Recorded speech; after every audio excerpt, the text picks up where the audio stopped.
And I think that a bold Reagan conservative with a very strong economic plan is a lot more likely to succeed in that campaign than a relatively timid Massachusetts moderate. And the Massachusetts moderate, if they want to stop a Massachusetts moderate. This is all part of the game of politics, which is what we discuss each Friday at this time with Alan Kelly, the CEO of the Bethesda-based consultancy, Playmaker Systems, one of those systems, something we might think of as the sort of periodic table of politics, the standard table of influence strategies, which you can find at plays2run.com. That is Plays, the numeral 2, run.com. Alan, also adjunct professor in political management at the George Washington University, where he teaches a course on influence strategy. Welcome back, as always. How are you? Tell us about the label of the Massachusetts moderate. The label. It says Libby on the label, it's good. Oh, you're but I'm dating not sure yourself. if liberal on the label is a good thing. Well, we're seeing that that's a play that we define as in our system of 24 influence stratagems that we think are very applicable to politics and the campaigning process in particular. And the label, what's happening here is that the label is becoming used, abused, overused. And I would have to predict it's certain death, because everybody comes into the spin room with their own cute little ditty, their cute little soundbite to try to summarize some phenomenon to make it memorable and make it pressworthy. And they're always looking for a label. They're always. It's easy. It's catchy. It's something that rolls off the tongue. Yeah, and it's become kind of a standard fare. But I think that but it's happening too much. Everywhere you turn now, we get some reduction of some complex thing down into a few words, which is great. But it's going to become trite. Mm-hmm. And so what makes me interested about that is that where do we go after that? Will we go toward more subtle stratagems to make that point? Will we go toward something harsher and more crude? I don't know. I'm a professor, adjunct, and those things sort of interest me. But we're seeing a lot of them. The Massachusetts moderate, Obamacare, Romney care, pro-poverty president, zany Gingrich, Buffett tax, blah blah blah blah. Everybody's got some way of boiling it down, and that is probably going to stop because everyone's doing it. I know you mentioned though in your writing about this about Frank Luntz and Words That Work, and he's come up with phrases, for example, death tax, which is inheritance tax, and that has stuck. And I'm wondering though its effect after all this time still is pretty good, isn't it? Sure, death tax, death panels. Mm-hmm. But I just think that it's becoming so recognizable as a technique that it'll be called out and seen as a technique, and thus it will lose its meaning. So thus the users will have to move away from it and find something else that works. And so will they use something that's a bigger hammer, or will they become more subtle? I'm not sure, but I think that's what's going to happen probably in the next cycle. Since Newt Gingrich has been doing a lot of these things, let's hear some more from Mr. Gingrich. Now, you'll notice that a number of folks are holding up a sign about 46 states to go.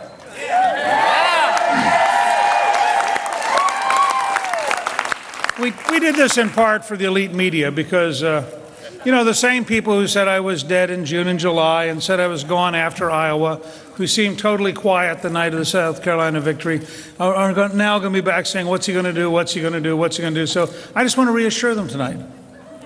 We are going to contest every place, and we are going to win, and we will be in Tampa as the nominee in August.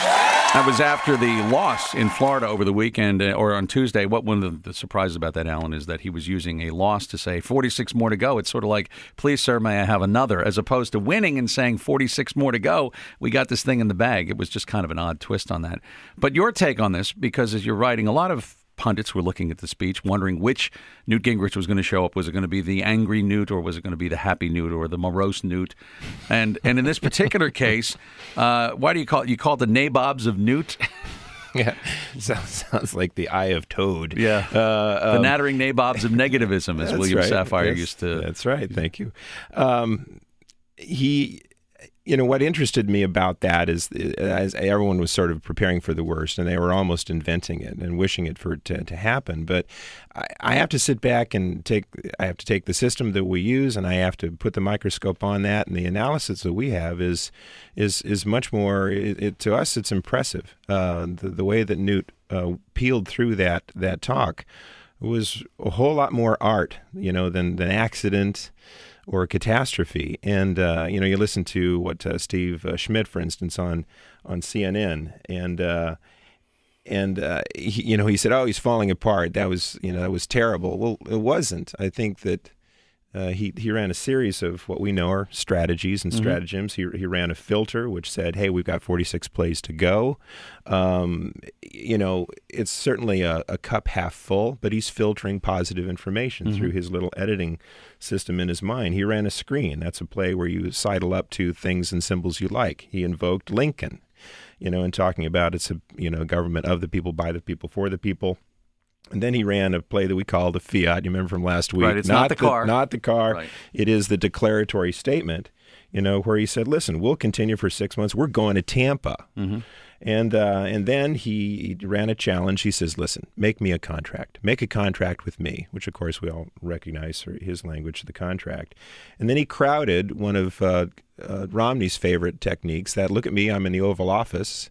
Here's what I would do on day one. And he had a series of things that he would do. And then he finished sort of basically with another appeal. "I pledge my life, my fortune, my sacred honor," and boom, he was off. That's not shoddy stuff. That's very surgical from where I come from and how I look at it. And yet I think because we got to remember, this is not a concession speech. It's a part of a primary. You have this is just one battle in a long war, if you will. I also thought, and you mentioned this too, is one of the most powerful things he did is he said it's the power of the idea that will win. It's the people that will win, not the money, which was the slam on Mitt Romney. That's right. And one that may come up again, but this is the idea of the power of ideas, which is what Newt Gingrich claims he's all about. That's right. And in order to do that, before he ran that fiat, if you will, before he said it's the power of the idea and we'll use people to beat money people, he screened Lincoln in other words, to enhance and garner what he was about to get at. Let's listen to how he did that. That's smart. Listen to how he did that. Abraham Lincoln, who said, "We have government of the people, by the people, for the people. And we're going to have people power defeat money power in the next 6 months." There you go. That was your example of, well, it was actually two there, the screen and the fiat all in one, because the fiat was we're going to use this to win, and the screen was the Lincoln reference. This is sort of in the category, just saying, there's a lot of people who are predicting his demise and practically, saying that it is true. But Gingrich is, in my view, really good. Still, one wonders, though, if this is something that he actually planned before he went out there, or is it just that he can come up with this off the top of his head? I had a rather interesting conversation. I'll just say it was Jonah Goldberg for National Review, and we were on an airplane together to one of these events. I think it was New Hampshire. Anyway, but he said that there are two people, in his estimation, that have been expert at speaking extemporaneously about almost anything in politics. One of them is Bill Clinton. The other is Newt Gingrich. Yeah. You say Newt Gingrich, you say healthcare, he can give you an hour without taking a breath. Bill Clinton, the same thing. And cogent and interesting and compelling. Right. Intellectual, maybe not inspiring, right, but he can do it. And so I wonder, do you think, though, that when you're talking about Newt Gingrich, he's beyond, he knows he's doing the plays, but it's sort of like somebody who knows how to play but can't read a note of music. And knows what he's doing, but really doesn't know the techniques and doesn't understand exactly what he's doing. Well, I play by ear. I appreciate that analogy. That's very interesting. People talk about being off script or being on script, and it is said to be a high sin among communication strategists to be off script. I don't think so. I think you can be off script, but very much on strategy. That's what Clinton does. That's what Gingrich does, and I think they sell him short. Yeah, and it's sort of like there is such a thing, I guess, as a natural politician or not. Because according to this, the way the place to run would be that even if you are a natural politician, there are still things you can do that can hone your skills and can make you better at it because you've got natural skills. Some people can run faster than others. They're born with certain strengths, but they still have to train to be the best of the best as opposed to just being great. Well, I think it's like anything. I think there are natural talents. You have a natural talent for radio. Others have natural talent for of course, for music, for business, for instance. I just see it as people being natural. I mean, it's self-serving, I'm supposed to say, but natural playmakers. They know instinctively how to move a point, how to sequence a point. Santorum, by the way, has shown great skill in this in the debates. He goes through A, B, C, therefore C, D, E. He's really, really good. So, yeah, there is natural talent here, and I think it's being ignored. Alan Kelly with us as we do our weekly visit to the plays to the presidency and the plays to run. I want to talk a little bit about Ron Paul. This is a weekend where we have a caucus state. It's Nevada. It's expected that he will do well, although the polls are not showing him as strong as he could be in Nevada, and this is expected to be a win for Mitt Romney. But he's got others coming up. He's been talking a lot about that. But the way that he plays, I mean, he's pretty much, we kind of kid those of us in the room when he's getting ready to give his speeches after one of these contests. And by the way, he's been very energetic, which has been interesting because he is one of the older candidates and he's never lacking in enthusiasm, even more so than 2008. His energy, I think, is getting better. But we always expect him to bring up the gold standard or the Fed or some of these more weighty public policy issues that are just going to make the audience sort of start slowly but surely sag into their seats, even though they are there to hear him and they love Ron Paul. So give us your sense of how he plays this. Well, he doesn't. This, to me, he breaks the rules.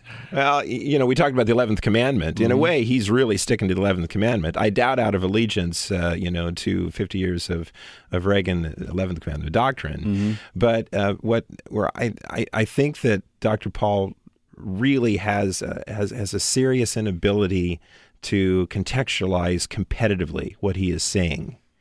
And again, if I use the standard table here of influence strategies, you can home right in that good old play, the fiat, the declaratory. He's quite good at getting up and talking about the gold standard, about the dissolution of so many bureaucracies, about privatizing FAA and TSA and eliminating this and that. But what he doesn't do are the call-outs and the mirrors, which are to show evidence, or the subtle baits, or the sort of subtle challenges. He misses opportunity after opportunity to come in after a Gingrich or a Santorum and to say, well, that is interesting, and let me contrast that, or what you may think that, and then so without doing that, then he moves to monetary policy, but he doesn't really teach us about monetary policy. So he's not debating, he's pontificating more. I can't say that he's pontificating. I don't think that's fair. I think he has a more interesting and different style. He's not a pompous person. I think that's like a variable element in the way I look at things. But it's as though he's competing or he's campaigning in a context that hasn't been set. The rules here are that you're competing against each other, but he doesn't compete against them. And because he doesn't, then they don't against him, and they're able to leave him alone. So he's creating and inventing his own irrelevance. Creating and inventing his own irrelevance? Yeah. Wow. That's pretty strong. I mean, what he has to say is irrefutably important. But in the context of this campaign and how it's defined and how we think of it and then vote, he creates his irrelevance. Well, fascinating to watch. We'll see how irrelevant he is in another couple of weeks, as a matter of fact. Got caucuses this weekend, some other contests next week. Once again, Alan Kelly, and if you're looking on the web, it's plays2run.com, Plays, the numeral 2run.com.